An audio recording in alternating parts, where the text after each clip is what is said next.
We begin with President Obama's controversial decision to stop deporting younger illegal immigrants and grant them work permits. The president says his decision is fair and just, but some Republicans are lashing out, saying this new policy is an obvious political move that makes an end run around the Constitution. Whit Johnson now joins us from the White House, and good morning to you, Whit.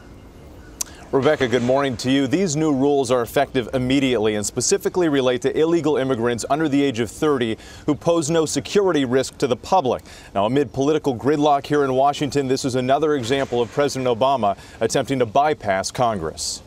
It makes no sense to expel talented young people who, for all intents and purposes, are Americans. It's a dramatic policy change, and President Obama's announcement could impact up to 800,000 illegal immigrants. To qualify, individuals must have entered the U.S. under the age of 16. They must be in school, have graduated or served in the U.S. military, and have no criminal history.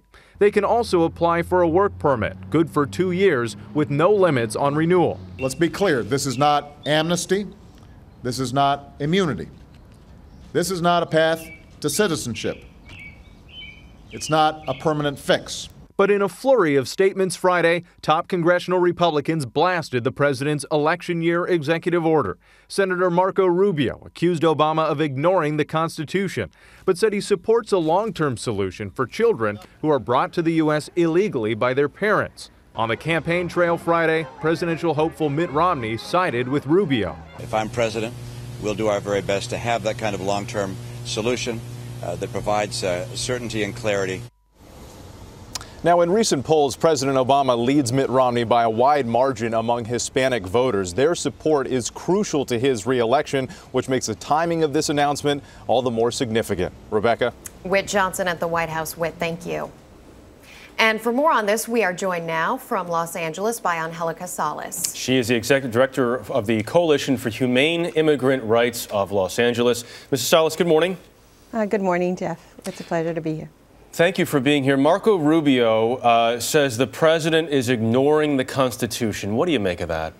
Well, first of all, yesterday was a historic day, and the president was advised by constitutional scholars, by attorneys, by judges, that this was completely in his purview and in his power. And so we are extremely thankful and happy for this decision. These are young people who have grown up in this country. These are young people who are Americans and who deserve a chance to really continue to contribute to this country in the way they know how. Yesterday, but Mrs. Salas, is the president hurting his case by doing it this way? I guess that's the question. The problem is that he had no other choice. We have been working for over a decade trying to make the DREAM Act possible, trying to move forward immigration reform.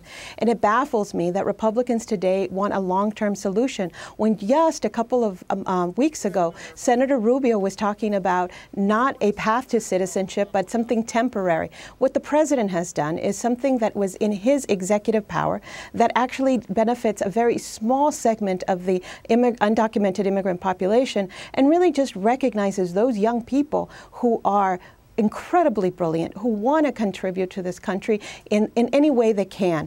And so I applaud the president, I applaud his team, because I think this was something that took a lot of courage. And I think that it's going to really demonstrate to a lot of people, especially in the Latino community, that it's not just about rhetoric, about being in favor of a community, but taking action that is concrete and that will bring real benefit and real relief to a community that actually has been suffering deportations at the level that we've never seen in the history of this country. The more significant action here is the DREAM Act, which Congress has already rejected. How optimistic are you that this changes the tables, and do you believe it does in any way?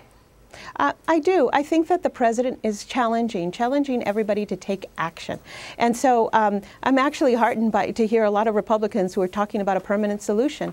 So I know that we're in political season. My hope is that Republicans and Democrats are going to come together to actually pass legislation. Legislation is something that is controlled only by Congress.